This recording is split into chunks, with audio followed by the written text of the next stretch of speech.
Assalamualaikum warahmatullahi wabarakatuh. Oke, pada pertemuan kali ini kita kuliah teori bilangan akan membahas terkait keterbagian. Keterbagian di sini konsepnya sangat penting ya. Kenapa? Karena nantinya akan dipakai sampai ke belakang. Mulai dari definisi, sifat, dan keterbagian ini definisinya nanti akan digunakan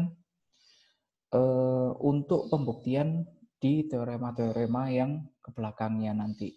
Oke, mari kita lihat keterbagian bilangan bulat. Ya, sekali lagi, sekarang kita sudah mulai fokus ke bilangan bulat lagi ya, karena teori bilangan memang fokusnya pada bilangan bulat sebenarnya.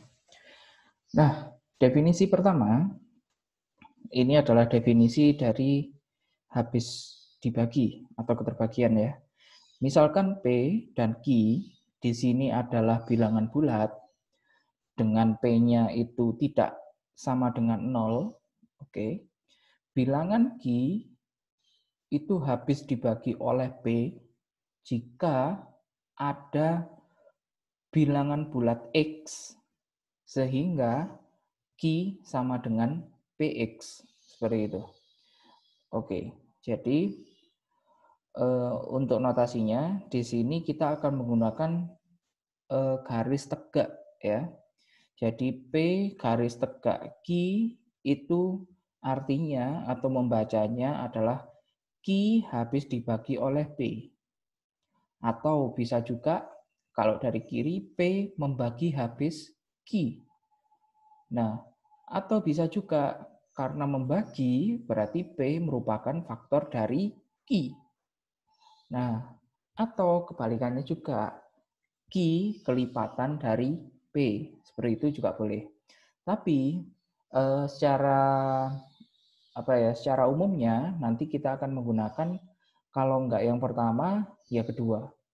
Q habis dibagi oleh P atau P membagi habis Q. Seperti itu. Ya.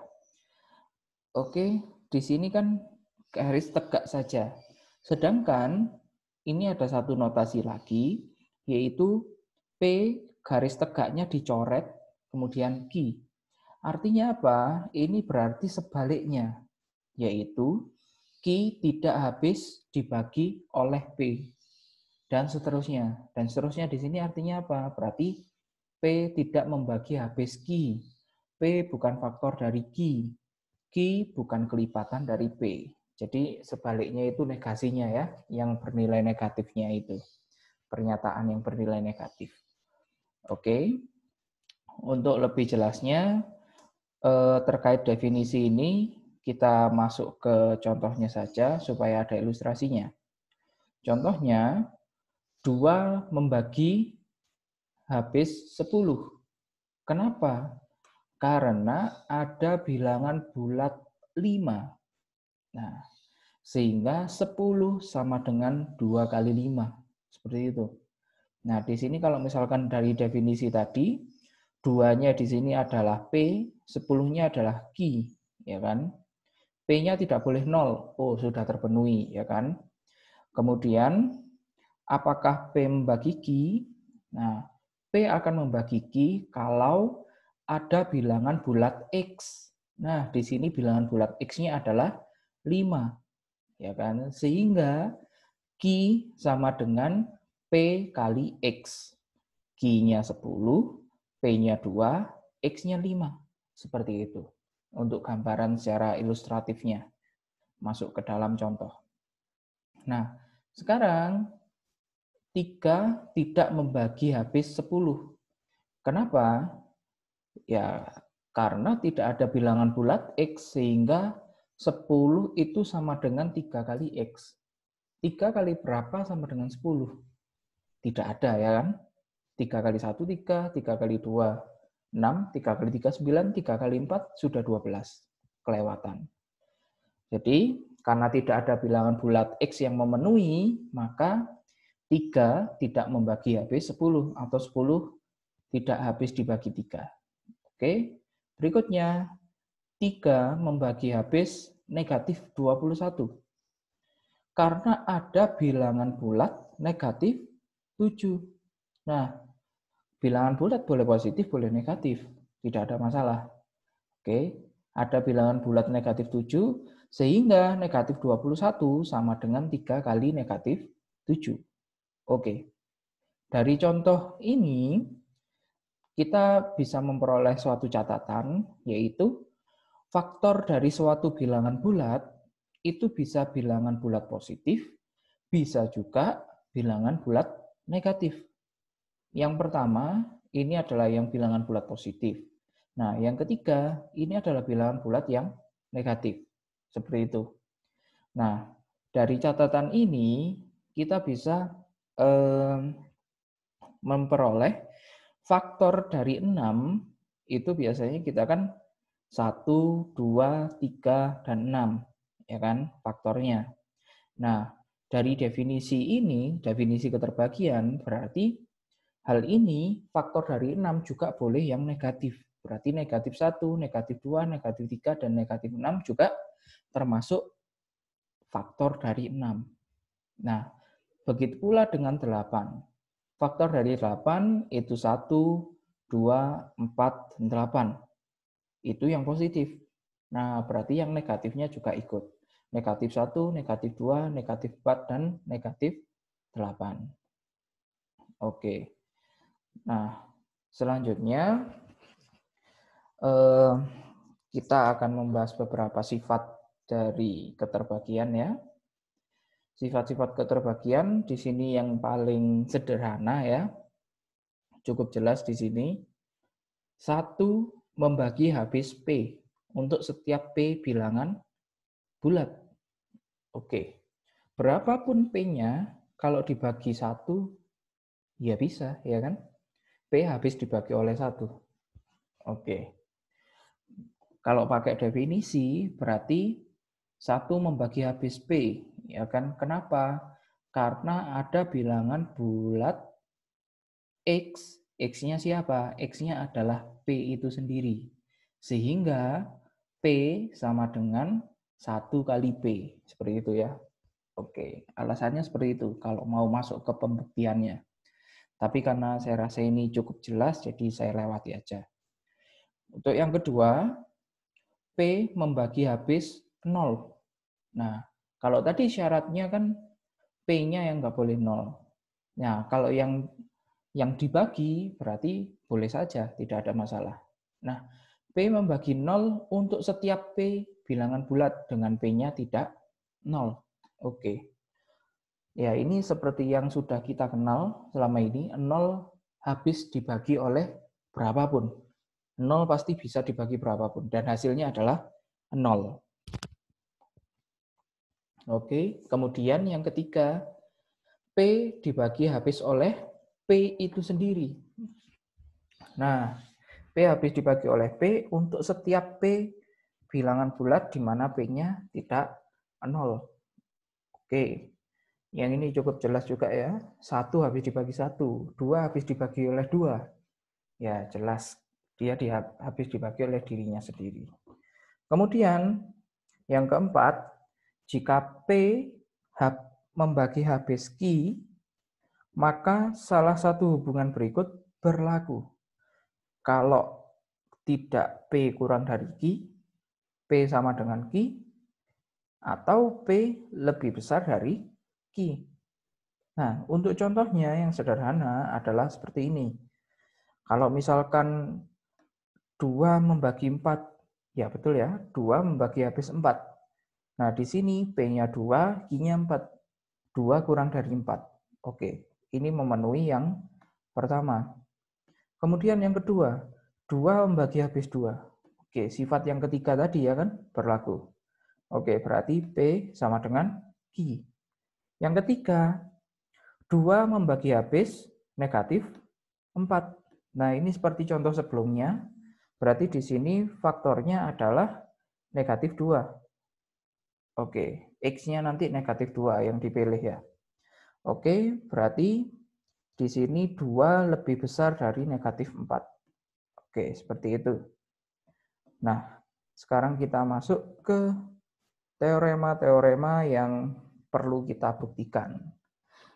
Nah, sekaligus kita latihan, karena pada kuliah teori bilangan ini atau kuliah-kuliah aljabar yang lain, kita akan selalu bermain-main dengan pembuktian dari suatu teorema, dari suatu sifat. Jadi, alangkah lebih baik kalau kita sudah terbiasa nantinya. Oke? Teorema yang pertama, misalkan P dan Q ini adalah bilangan bulat ya.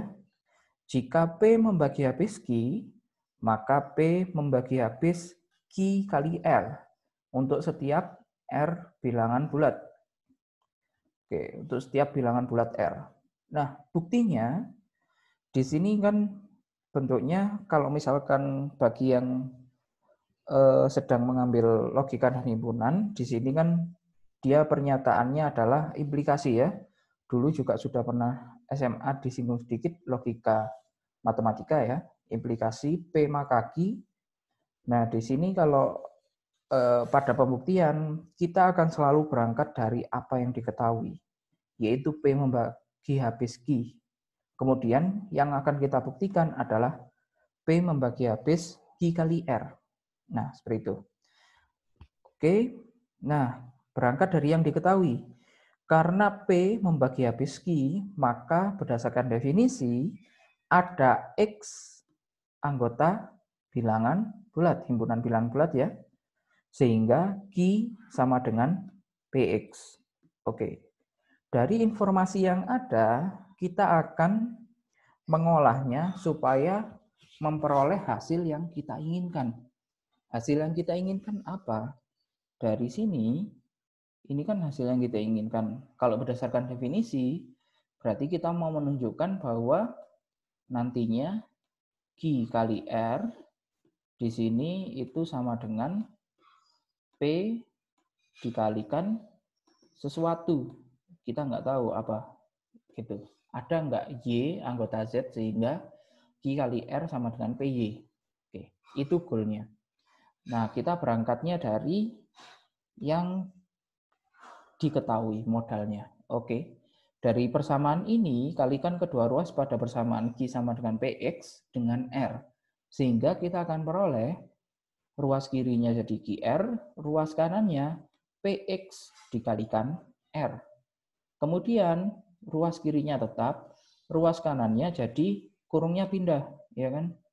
Berarti kalau yang awal ini PX dikerjakan terlebih dahulu, sekarang XR-nya yang dikerjakan terlebih dahulu. Ini adalah sifat asosiatif.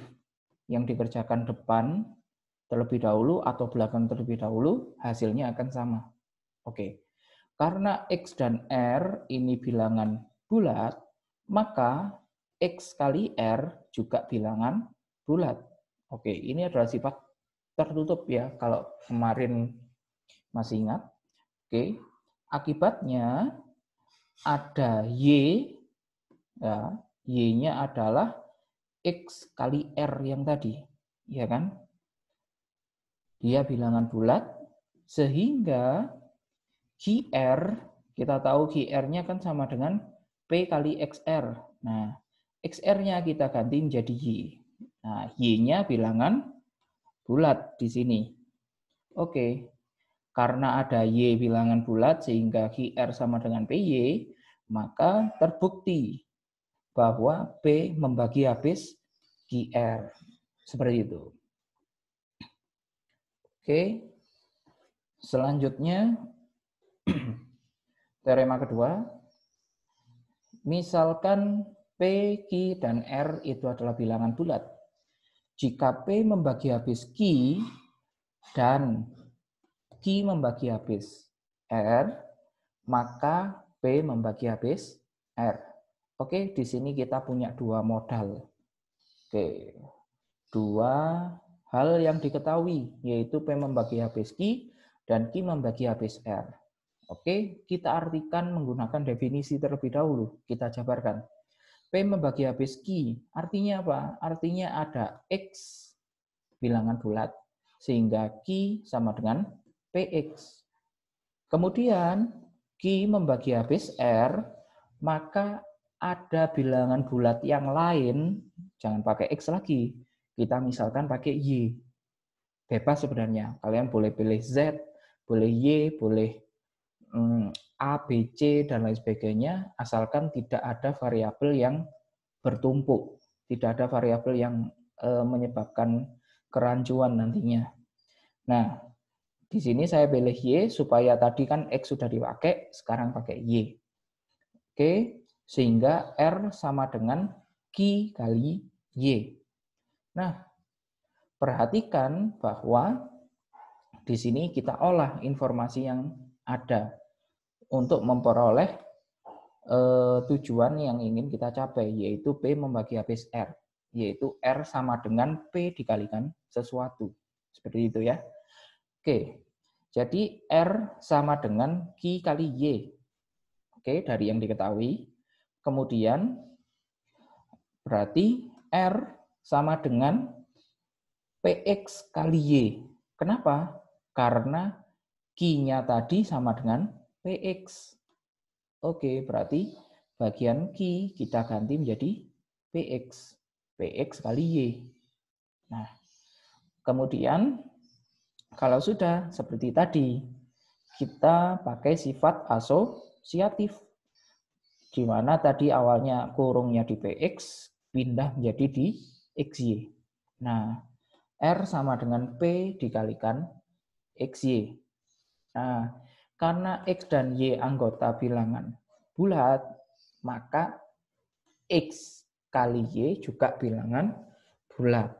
Akibatnya apa? Akibatnya ada bilangan bulat Z, yaitu X kali Y. Nah, sehingga R sama dengan P kali XY, atau bisa ditulis sebagai P kali Z. Oke, karena ada bilangan bulat Z sehingga R sama dengan P kali Z, jadi terbukti bahwa P membagi habis R. Oke.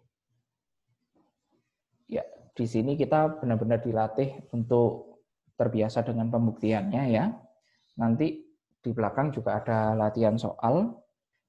Silakan dicoba-coba ya. Bukan tugas, silakan untuk eksplorasi saja.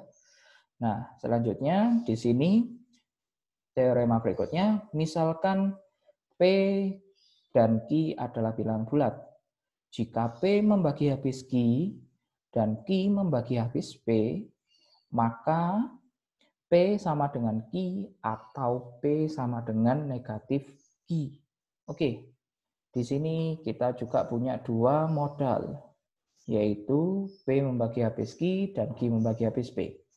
Yang kita mau tunjukkan adalah nanti P sama dengan Q atau P sama dengan negatif Q. Ada dua kemungkinan nanti.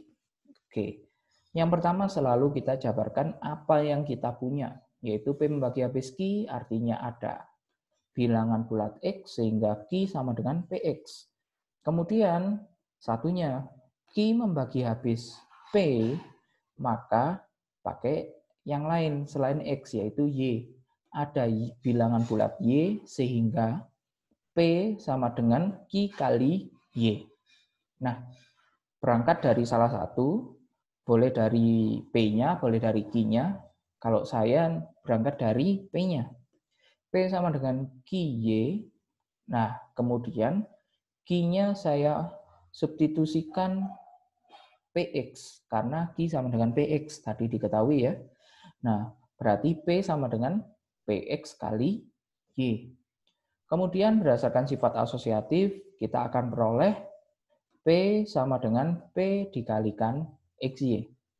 Nah, kita akan pakai munculkan di sini memaksa untuk muncul. Nah, memaksa untuk muncul atau manipulasi.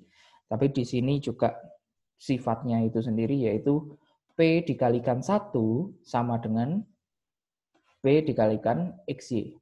Ya, kenapa bisa muncul 1? Karena P kali 1 itu P itu sendiri. Tidak mengubah hasil, tidak ada masalah di sini.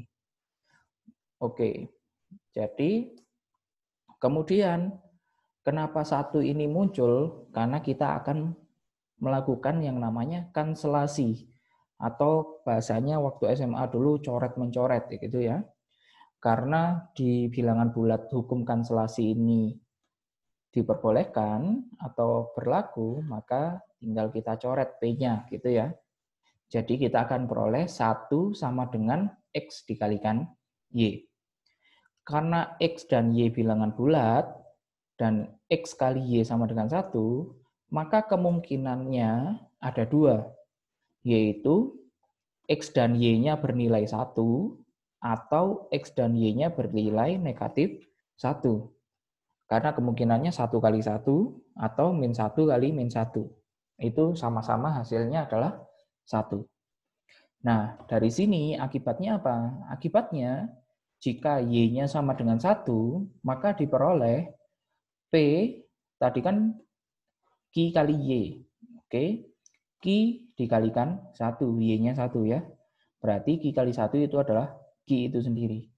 Jadi diperoleh P sama dengan Q. Itu untuk kemungkinan pertama. Kemungkinan kedua, jika Y-nya sama dengan negatif 1. Diperoleh P sama dengan Q dikali negatif 1. Yaitu sama dengan negatif Q. Nah, dari sini terbukti bahwa P nantinya akan sama dengan Q atau P sama dengan negatif Q. Ada 2 kemungkinan. Oke, seperti itu. Selanjutnya, misalkan P, Q, dan R itu adalah bilangan bulat. Jika P dan Q, jika P membagi habis Q dan dan P membagi habis R, oke, maka P membagi habis Q ditambah R. Oke, di sini kita punya 2 hal yang diketahui, P membagi habis Q dan P membagi habis R.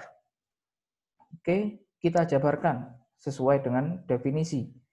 P membagi habis Q, berarti ada bilangan bulat X, sehingga Q sama dengan PX. Kemudian, karena P membagi habis R, maka ada bilangan bulat Y, sehingga R sama dengan P kali Y.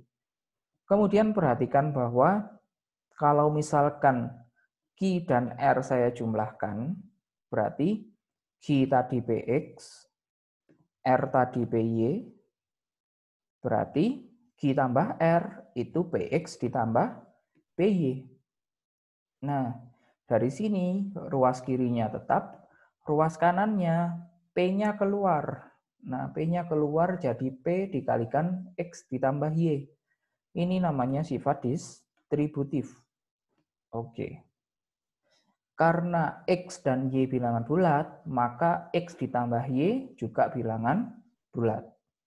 Akibatnya ada Z bilangan bulat Z ya. Siapa? Yaitu Z sama dengan X plus Y. Sehingga Q plus R ini sama dengan P dikalikan X plus Y. X plus Y-nya tadi adalah Z. Berarti P kali Z. Karena ada bilangan bulat Z, sehingga Q plus R sama dengan P kalikan Z, jadi terbukti bahwa P membagi habis Q ditambah R. Oke. Nah, di sini ada teorema-teorema yang lain ya. Teorema yang kelima, misalkan P, Q, dan R bilangan bulat, jika P membagi habis Q dan P membagi habis R, nah ini seperti kayak teorema sebelumnya ya. Cuma bedanya makanya setelah ini, maka P membagi habis Q kali M ditambah R kali N untuk setiap M dan N bilangan bulat. Ya, nanti ini silakan dicoba untuk pembuktiannya. Caranya atau langkahnya kurang lebih nanti akan serupa dengan teorema sebelumnya, teorema 4 tadi. Ya. Di sini ada keterangannya. Ini tidak cuma informasi aja. Qm plus Rn ini disebut sebagai kombinasi linier dari Q dan R. Nah, nanti akan lebih lanjutnya dikenal di aljabar linier elementer. Nah, Oke, di sini cuma sebagai informasi saja. Selanjutnya teorema 6, misalkan P dan Q bilangan bulat, jika P positif dan Q positif, ya, dan P membagi habis Q, maka P kurang dari sama dengan Q. Ya, jadi di sini ada 3 informasi.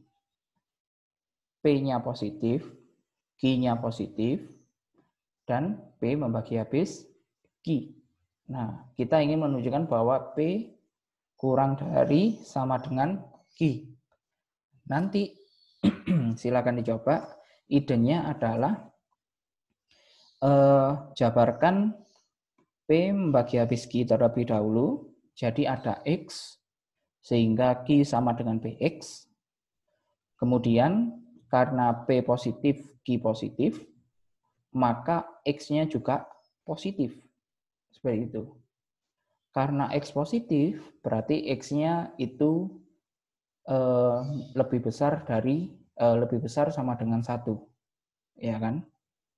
Nah, karena X-nya lebih besar sama dengan 1, nanti dicoba untuk X sama dengan 1, apa yang terjadi pada persamaannya. Kemudian, kalau X-nya lebih besar dari 1, apa yang terjadi pada persamaan yang sebelumnya sudah diperoleh.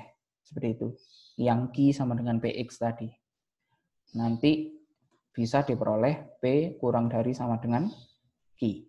Oke. Selanjutnya, teorema 7, misalkan P, Q, dan R adalah bilangan bulat, jika P positif, Q-nya positif, P membagi habis Q, dan Q membagi habis P, maka P sama dengan Q. Nah, di sini sepertinya informasinya banyak ya, tapi tidak sebanyak itu sebenarnya. Di sini cukup lihat seperti ini ya.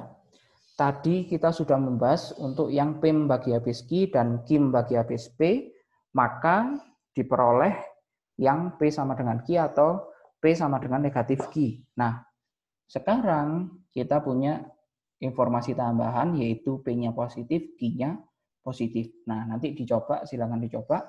Langkahnya sama seperti yang teorema berapa tadi ya. Silakan dilihat lagi.